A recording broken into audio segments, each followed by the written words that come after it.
Hello अस्सलाम वालेकुम। कैसे हैं सब दोस्त? उम्मीद करता हूँ सब ठीक ठाक होंगे, खैरियत से होंगे।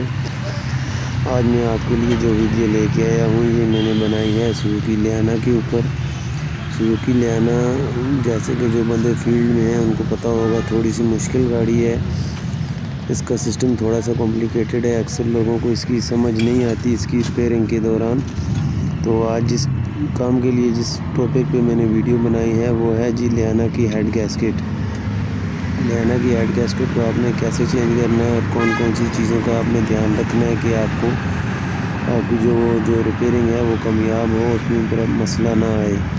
ये जो मैंने गाड़ी आपके सामने जिस पे वीडियो बना रहा हूँ, जिसको मैंने खोला हुआ है, ये गाड़ी में हेड गैस्केट रिसेंटली चेंज हुई है। ऑलमोस्ट कोई एक हफ़्ता पहले मेरे ख्याल में इन्होंने चेंज करवाई थी, लेकिन ये गाड़ी ठीक नहीं हुई। उसके बाद ये मेरे पास आए हैं। उस मैकेनिक ने इनको कहा था कि आपका इंजन चेंज होगा, हालांकि इंजन चेंज करने की ज़रूरत नहीं है। ये गाड़ी इसमें थोड़ी सी मैं रिपेयरिंग करूँगा तो ये बिल्कुल सही हो जाएगी।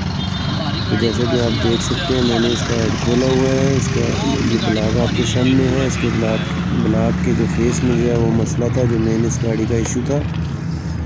और देखिए इसका इंजन भी बहुत गंदा है। सारी की हम क्लीनिंग करेंगे और आपके सामने इसको फिक्स करेंगे। किस तरह से फिक्स करेंगे, थोड़ा सा आपके साथ वो सारा एक्सपीरियंस हम शेयर करेंगे। ये देख सकते हैं ब्लॉक को मैंने फेस किया है।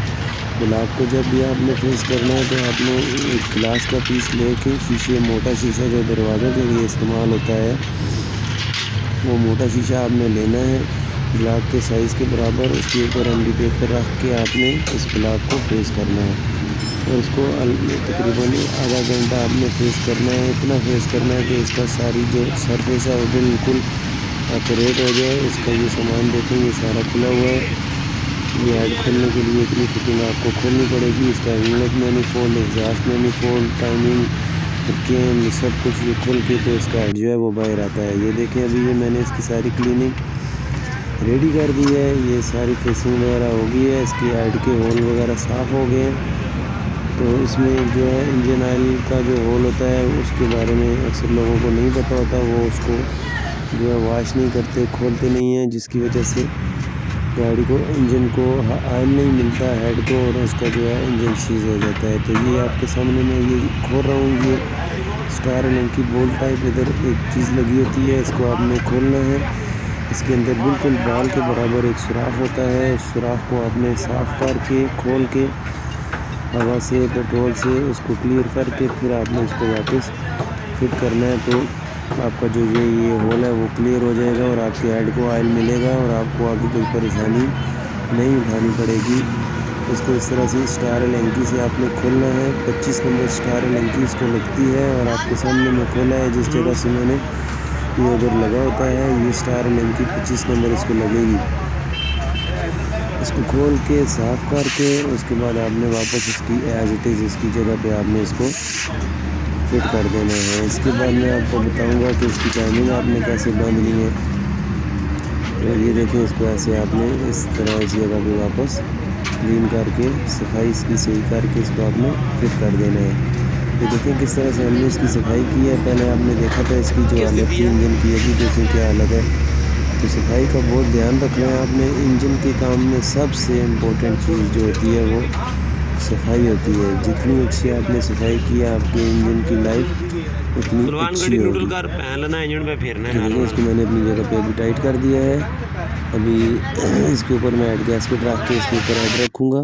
ये देखिए मैंने इसके ऊपर रख दिया है गैस्केट रखने के बाद, और इसको मैं टाइट कर रहा हूँ। इसके बोल्ट को भी आपने जब टाइट करना है तो एक कोने वाले 2 बोल्ट पहले आपने टाइट करने हैं। उसके बाद या सेंटर वाले 2 बोल्ट टाइट करें या बिल्कुल कोने वाले 2 बोल्ट टाइट करें। बिल्कुल उसके साथ जो बोल्ट है वो उसको आपने इसके साथ ही टाइट नहीं करना, स्टेप बाय स्टेप, पहले साइड फिर दूसरी साइड या सेंटर और फिर दूसरी साइड, इस तरह से आपने इसको टाइट करना है। ये देखें अभी मैं इस कोने में आ गया हूँ, इस कोने के बोल्ट में टाइट करूँगा। इस तरह से आपकी हेड गैस्केट है वो बिल्कुल बराबर ब्लॉक के फेस के ऊपर बैठ जाती है। ये देखें पहले साइडों वाले मैंने किए, फिर दूसरी साइडों वाले किए। अब इसके बाद मैं बिल्कुल सेंटर में चला जाऊँगा, सेंटर वाले बोल्ट टाइट करूँगा। उसके बाद जो है मैं इसकी जो दोनों के सेंटर में जो बोल्ट आते हैं उनको टाइट करूँगा। इसको आपने इस तरह से टाइट करना है ये देखें अभी इनको, उसके बाद अगले। और हेड के बोल्ट के टार्क के बारे में आपको बता दूं, अक्सर लोगों को इसका पता नहीं होता है। इसके हेड बोल्ट का टार्क जो है वो 55 न्यूटन मीटर पे आपने पहले बोल्ट को फुल टाइट करना है। जब वो 55 न्यूटन मीटर पे आ जाए उसके बाद आपने उसके ऊपर निशान मार्कर से लगा के बोल्ट को 90 डिग्री और भी घुमाना है। 90 डिग्री और घुमाएंगे, अगर आपका बोल्ट टाइट है उससे एक्स्ट्रा ज़ोर लगाने की आपको ज़रूरत नहीं है। इस तरह से अभी ये देखें आपने, मैंने इसकी जो केमें हैं फिट कर दी हैं। इसकी जो केम शाफ्ट होती है, इसको केम शाफ्ट बोलते हैं। इसमें दो होती हैं लियाना में, एक इनलेट केम शाफ्ट होती है, एक एग्जॉस्ट केम शाफ्ट होती है। उनके ऊपर बाकायदा लिखा होता है, अक्सर लोग उस पर ध्यान नहीं देते, बहुत छोटा सा लिखा होता है एग्जॉस्ट की केम कौन सी है और इनलेट की केम कौन सी है। तो वो मैं आपको आगे थोड़ा जाके बताऊंगा। तो उसको आपने उसी तरह से फिट करना है। अगर इनलेट एग्जॉस्ट और एग्जॉस्ट इनलेट की जगह फिट हो जाएगा तो गाड़ी आपकी टाइमिंग बराबर नहीं आएगी, आपकी गाड़ी स्टार्ट नहीं होगी। इस चीज़ का बहुत ध्यान रखना है आपने। ये देखिए अभी मैंने फिट कर दिए हैं इसकी केम शाफ्ट, देख सकते हैं आप। ये टाइमिंग वाली साइड है, वो देखें एग्जॉस्ट की केम के ऊपर। अभी मैं आपको ये थोड़ा सा बताता हूँ। ये देखें एग्जॉस्ट, ये एग्जॉस्ट साइड की केम है। इसी तरह इनलेट वाली केम पे इसी जगह पे नज़र ये नहीं आ रहा है, इतना अच्छा रिजल्ट नहीं है कैमरे का, लेकिन इधर भी इनलेट IN लिखा होगा। उसके अलावा ये चेन के ऊपर ब्लैक कलर का निशान है, पुली के ऊपर वाइट कलर का निशान है। इसको आपने मैच करना है। इसी साइड पे सेम सिचुएशन, ब्लैक कलर और वाइट को मैच करके उस जगह पे चेन आपने चढ़ा देना है पुली के ऊपर। और आपके वाल की जो टाइमिंग टैपर्ड की पोजीशन है वो ये होनी चाहिए। ये देखें मैं आपको दिखा रहा हूँ, दोनों एक दूसरे के मुखालफ। और 4 नंबर की जो केम की पोजीशन है ये दोनों आमने सामने होनी चाहिए। इस जगह पे आपकी टाइमिंग बिल्कुल एक्यूरेट होगी। और इसका नीचे जो क्रैंक का निशान है वो भी मैं आपको दिखाऊंगा। वो देखिए चेन के ऊपर येलो कलर का निशान है और पुली के ऊपर एक पंचिंग मार्क है, पंच हुआ जेन्युइन निशान है, वो कभी भी गुम नहीं होता, ख़राब नहीं होता। ये देखें, ये इसके सामने आपने चेन को रख के इधर आपने चेन को चढ़ा के और इसको टाइट कर देना है। उसके बाद आपने टाइमिंग को नहीं छेड़ना। जब भी टाइमिंग आप फिट कर लें उसके बाद इंजन को आपने 2 चक्कर देने हैं। क्रैंक शाफ्ट के 2 चक्कर आपने दे के इंजन को चेक करना है कि आया इंजन किसी जगह पे फंस तो नहीं रहा या वाल और पिस्टन आपस में टकरा तो नहीं रहे। ये चीज़ें आपने चेक करनी है तो आपकी टाइमिंग बिल्कुल एक्यूरेट होगी इस जगह पे। इधर आप फिट करके आप गाड़ी स्टार्ट करेंगे तो आपकी गाड़ी बिल्कुल सही स्टार्ट होगी, जैसे कि आगे जाके मैं आपको स्टार्ट करके दिखाऊंगा भी। ये इसकी टाइमिंग प्लेट पे मैंने सिलिकॉन वगैरह अप्लाई की है लगा के। उसके अलावा ये जो ऑयल के जो रिंग 2 लगे हुए हैं ऑयल पम्प के, ये इसके ऊपर आपने जो है सिलिकॉन ज़रूर लगानी है अगर आप रिंग चेंज नहीं कर रहे। जैसे कि इस गाड़ी के हमने रिंग चेंज नहीं किए, पुराने रिंग लगाए हैं, तो इसके ऊपर मैं ये सिलिकॉन अप्लाई कर रहा हूँ, वरना इधर से लीकेज हो जाएगी और ऑयल का प्रेशर जो है वो एक्यूरेट नहीं होगा। ये प्लेट को भी मैंने सिलिकॉन लगाई हुई है। ये देखें आपके सामने, अभी मैं इसको फिट करूँगा। ये देखें इधर मैंने सारी गाड़ी ऑलमोस्ट फिट कर दी है। जो चीज़ें आपसे शेयर नहीं की वो इतनी ज़रूरी नहीं है, वो कोई भी एक मैकेनिक बंदा वो फिट कर सकता है। जो ज़रूरी चीज़ टाइमिंग थी वो मैंने आपको इस वीडियो के अंदर बताई है। जो मुश्किल होती है बाकी फ़िटिंग आम मैकेनिक भी कर सकता है। उसके अलावा अभी इसकी फ़ाइनल टच है, इसके इंजेक्टर वगैरह टैपर्ड कवर आपके सामने अभी मैंने फ़िट किया है। इंजेक्टर ये मैं लगा रहा हूँ, ये CNG के इंजेक्टर होते हैं लियाना के। उसके अलावा ये कॉइल्स मैं फ़िट कर रहा हूँ। ये देखें आप, ये इग्निशन कॉइल्स हैं, ये लियाना की 2 होती हैं और ये आपने इस तरह से फ़िट करनी है। उसके बाद इसके ग्रिप लगाने हैं। ये देखें, ये मैं इसकी ग्रिप लगा रहा हूँ, ये ग्रिप दूसरा भी लग गया है।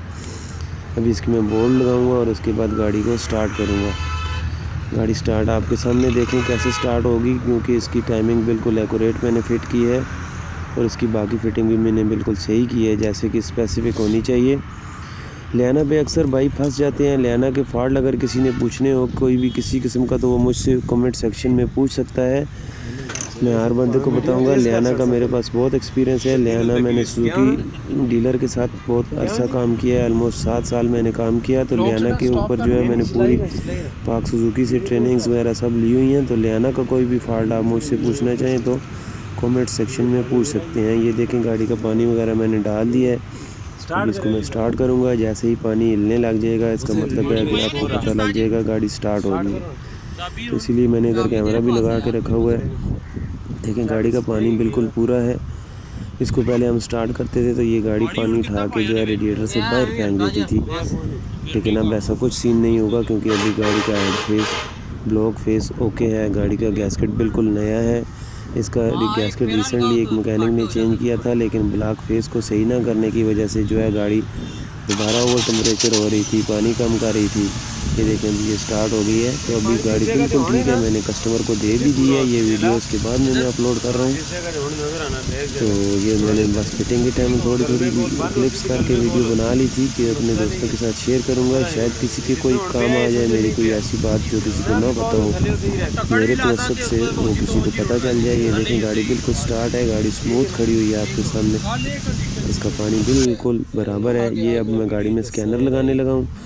जब आपने गाड़ी स्टार्ट कर लेनी है तो उसका स्कैनर लगा के आपने चेक करना है। ये डिवाइस है मेरे पास, इसको इजी डैग इसका नाम है, बहुत अच्छी डिवाइस है ये स्कैनिंग के लिए। ये इंजन कंप्यूटर के साथ कनेक्ट हो जाती है और आपकी मोबाइल में एप्लीकेशन के ज़रिए आपको गाड़ी का पूरा डेटा, लाइव डेटा और फॉल्ट कोड, हर तरह की चीज़ें आपको बताएगी। इसके ज़रिए आप निसान गाड़ी की थ्रॉटल बॉडी की कैलिब्रेशन अडाप्टेशन भी कर सकते हैं, लर्निंग भी करवा सकते हैं। बहुत अच्छा ये टूल है, ये पाकिस्तान में बासानी मिल जाएगा। अगर किसी को चाहिए हो तो वो मुझसे रब्ता कर सकते हैं। ये देखें अभी ये ऑन हो गया है ऑटोमेटिक गाड़ी की 12 वोल्ट डीसी करंट के साथ।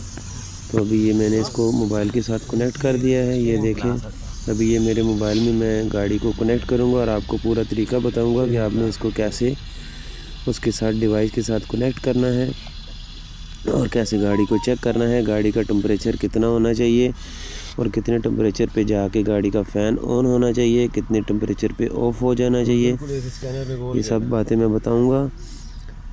ये देखें अभी मैंने ये स्कैनर लगाया है, उसके बाद सुजुकी को सिलेक्ट किया है। ये देखें ये सुजुकी को मैंने सिलेक्ट किया है। इसमें मित्सुबिशी हर तरह की गाड़ी आप चेक कर सकते हैं। मैं ये सुजुकी पे जाऊँगा क्योंकि लियाना सुजुकी कंपनी की गाड़ी है। अभी इसको ऐसे ओके करना है आपने, तो उसके बाद ऑटोमेटिकली सर्च आ जाएगा। आपने ऑटोमेटिकली सर्च करना है, ये ख़ुद ब खुद गाड़ी को रीड कर लेगा कि ये कौन सी गाड़ी है। ये ऑटोमेटिकली सर्च पे आपने टच करना है। उसके बाद ये देखें ये ऑटोमेटिकली सर्च हो के ये स्कैनिंग करने लग गई है गाड़ी। अभी ये ख़ुद ही स्कैन कर लेगा कि ये सुजुकी लियाना है, सुजुकी कल्टस है या मित्सुबिशी की जो भी कोई गाड़ी है, कौन सा मॉडल है, ये ख़ुद ऑटोमेटिकली ये सर्च कर लेगा।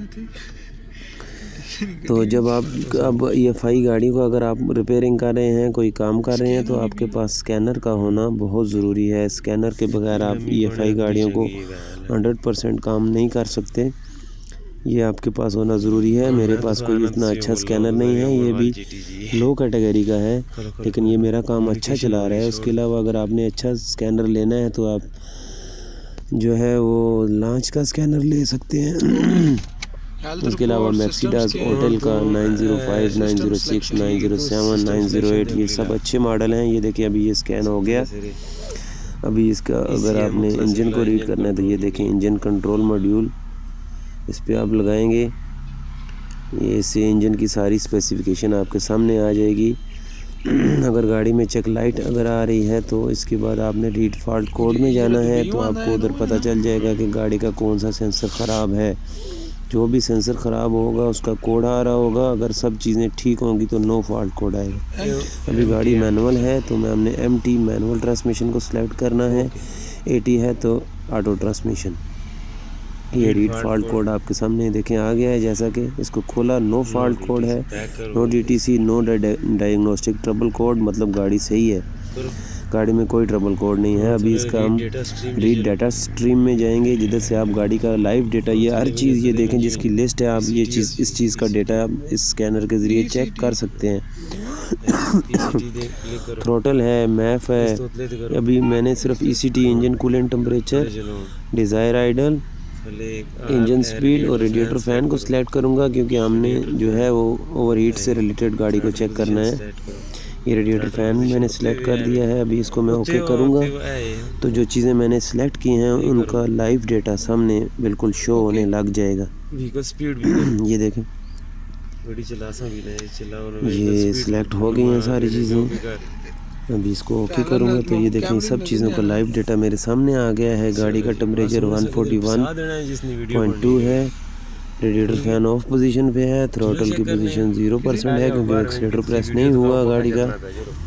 अभी एक्सीलेटर मैंने दबाया है तो थ्रॉटल की वैल्यू चेंज हो गई है। अभी ये ऑलमोस्ट इसका टेम्परेचर कंप्लीट हो गया था, तो मैंने जो है वो फ़ैन ऑन हो गया था। मैं आपको ज़रा वीडियो में दिखाऊंगा। ये देखें, रेडिएटर फ़ैन ऑन पोजीशन पे है। इसका टेम्परेचर 206.6 पे जब जाएगा तो आपका फ़ैन ऑन हो जाएगा, और जब 190 से नीचे आएगा तो फ़ैन ऑफ हो जाएगा, और टेम्परेचर नीचे आते आते 194 जो है इसकी लास्ट लिमिट होगी। उधर से फिर ये ऊपर जाना शुरू हो जाएगा और 206 से वापस नीचे आ जाएगा। ये वैल्यूज़ आपने याद रखनी है। अभी ये गाड़ी देखो स्टार्ट है, बिल्कुल फाइनल है। मैं कस्टमर को देने लगा हूँ ये गाड़ी। ओरिजिनल साउंड में तो इंजन का साउंड था, लेकिन मैंने इसके ऊपर ऑडियो खुद से रिकॉर्ड की है। वीडियो पसंद आए तो लाइक ज़रूर कीजिएगा, दोस्तों के साथ शेयर ज़रूर कीजिएगा।